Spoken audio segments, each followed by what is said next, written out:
propósito da animação é criar a ilusão de vida.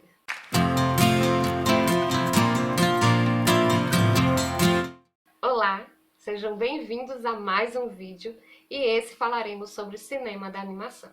O século XIX foi um período de muitas invenções, e as invenções que contribuíram para a animação começam pelo dispositivo básico de captura e reprodução de imagem. A fotografia depois passa pela sistematização do fenômeno da persistência retiniana e, por fim, chegamos nos brinquedos ópticos, que é baseado na premissa da persistência retiniana. Mas o que seria essa persistência retiniana? Persistência retiniana é a ilusão provocada quando um objeto visto pelo olho humano persiste na retina por uma fração de segundo, após a sua percepção. Assim, as imagens projetadas a um ritmo superior a 16 por segundo associam-se na retina sem interrupção. A origem da animação é mais antiga do que as tecnologias de reprodução de imagem e a ciência da persistência retiniana. Temos comprovações como a Caverna de Chalvante, que abriga as mais antigas produções artísticas dos seres humanos, que é datada do Paleolítico, com técnicas complexas de pintura. A Caverna de Chalvante é localizada no sul da França, e as pinturas são datadas de algo entre 32.000 a.C.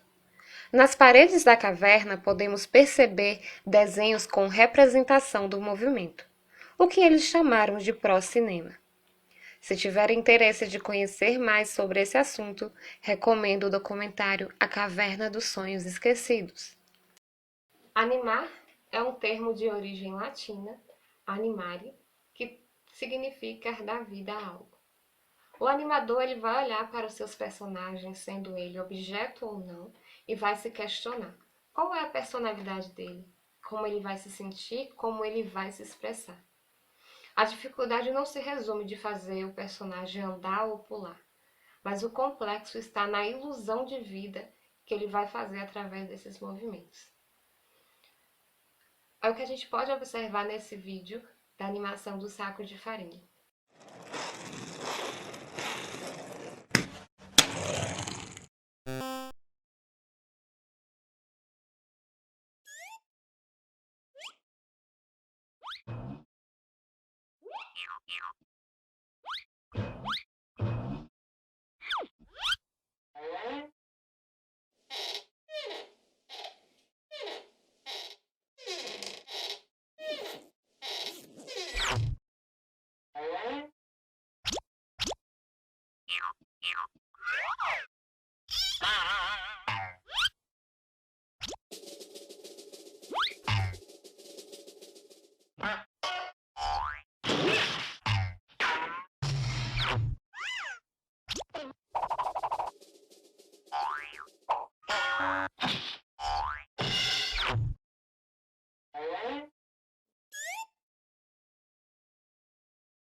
No universo da animação, portanto, qualquer coisa tem potencial para ganhar vida. Diversos inventos abriram caminhos para a criação do cinema. Dentre eles destacam-se a lanterna mágica, criada em 1659 e atribuído ao astrônomo holandês Christian Huygens. O fenacistoscópio, em 1832, pelo físico belga Joseph Plateau. O praxinoscópio, em 1877, pelo francês Émile Renaud. E em 1889, Thomas Edison patenteou o cinetoscópio, um instrumento de projeção interna de imagem. A invenção da fotografia proporcionou criações de técnicas para capturar o movimento. O galope de um cavalo foi registrado em 1878 pelo fotógrafo Edouard Mubradi. A fotografia tirada em sequência possibilitou o estudo detalhado do movimento. Falaremos agora de 3 métodos básicos de produção de animação: a animação quadro a quadro, o stop motion e o de recorte. A animação quadro a quadro é o modo mais comum de animar, e por isso é chamada de animação tradicional. Ela envolve uma sequência de desenhos individuais que são elaboradas à mão com recursos diversos, lápis, papel ou tablet. Emily Reynaldi aperfeiçoou o praxinoscópio projetável, comercializado a partir de 1882, e inventou o teatro óptico, patenteado em 1882 e utilizado por ele pela primeira vez em uma apresentação de animação em 1892. Rinaldi não apenas inventou a técnica, mas originou uma nova arte e foi o primeiro a desenvolver o filme animado. Outros precursores da animação quadro a quadro foram Emily Cole e Wilson Mackay. No Brasil, temos Álvaro Marins, cartunista, que costuma se destacar com seu curta-metragem O Cais, de 1917. O Cais é uma charge em movimento que retrata o líder alemão Guilherme II, sendo engolido por um globo terrestre. Infelizmente, o filme original se perdeu.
A animação coletiva é uma forma muito interessante de se produzir um filme de animação. Já deu resultados bem bacanas. São trechos bem curtos, mas que são feitos com técnicas totalmente diferentes, em lugares diferentes. Um animando o que o outro fez antes. Deve ficar visualmente muito rico, assim. Cada um pode dar o próprio rumo que quer para a história.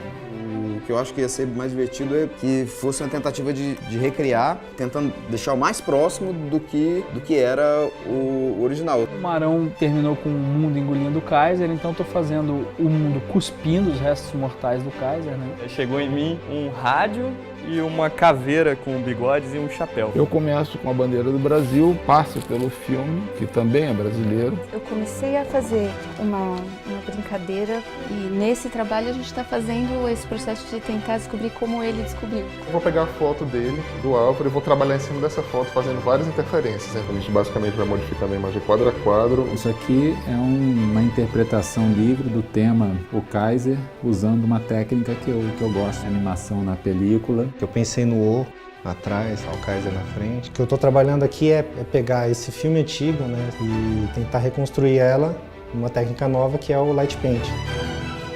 Não só o Kaiser, mas tantos outros filmes, e não só de animação, foram perdidos ao longo do tempo. Acho que deixa uma lacuna na nossa história. E o resgate traz isso, né? Traz elementos para criar uma identidade gráfica.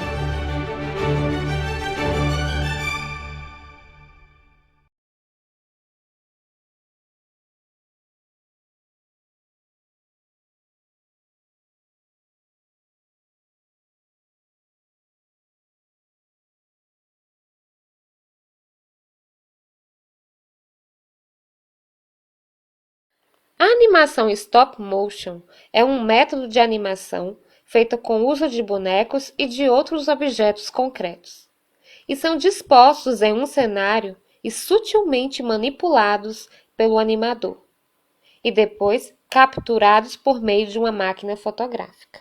Temos aqui alguns nomes da animação stop motion. Arthur Morbani, com a sua animação Partida das Animadas, em 1914. Segundo de Clon, com a animação Teatro do Pequeno Bob, de 1906. O vídeo a seguir está falando sobre a primeira longa-metragem stop motion brasileiro, que foi a animação Minhocas. Onde estamos? Acho que estamos na superfície. É muito alto!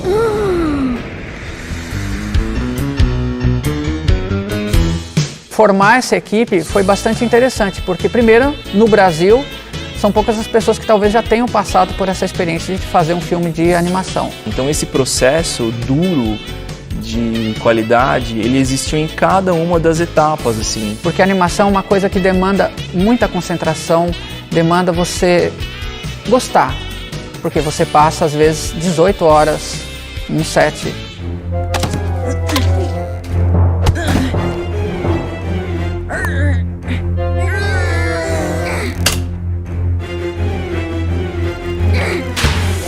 O fato é que o animador, que é nesse caso o ator, ele pega esse boneco e ele move um pouquinho.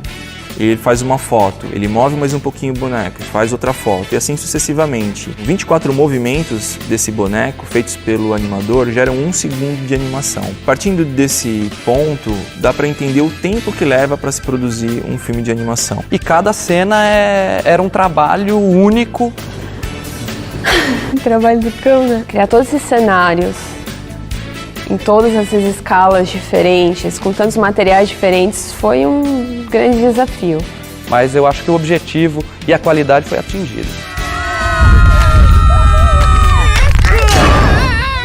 Minhocas, o filme, em dezembro nos cinemas. Os métodos de animação falados anteriormente são mais trabalhosos que a animação de recorte.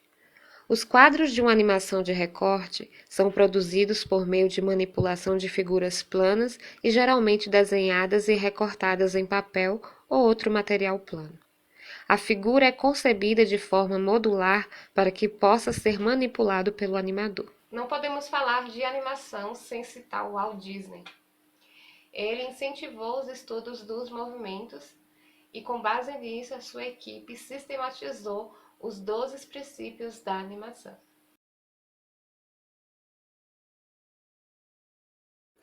Esticar e encolher é uma estratégia para acentuar e comunicar o tipo de material ou de ação de cada objeto ou personagem animado. Por exemplo, achatar levemente a bola de basquete quando ela bate no chão. Tempo é outro elemento que imprime personalidade a um personagem, define a ação ou o movimento. Por exemplo, a caminhada de um personagem triste inclui mais quadros de pés no chão, como se estivesse arrastando as pernas e mais demorado, do que uma caminhada de um personagem entusiasmado. Antecipação.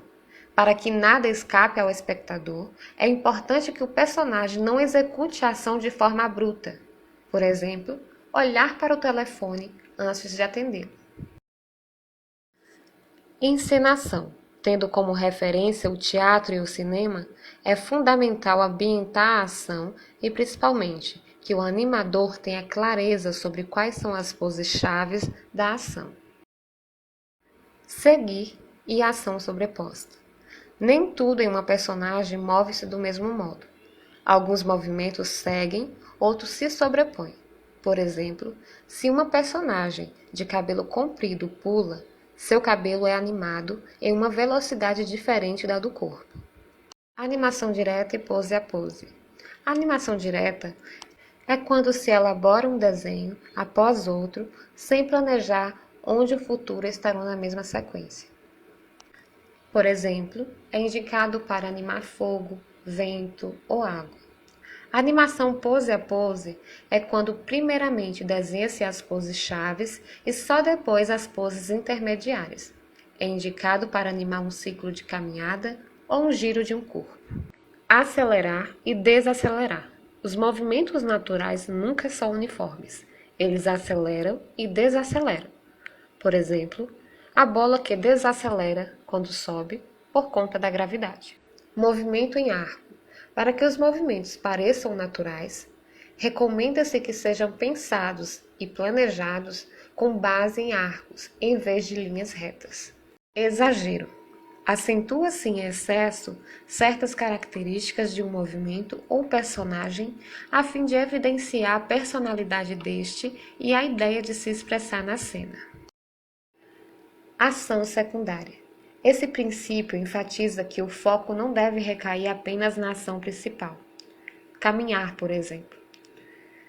Ela deve ser pensada com outras ações que acontecem ao mesmo tempo, como o movimento de uma saia. Volumetria. É especialmente importante para a animação 2D.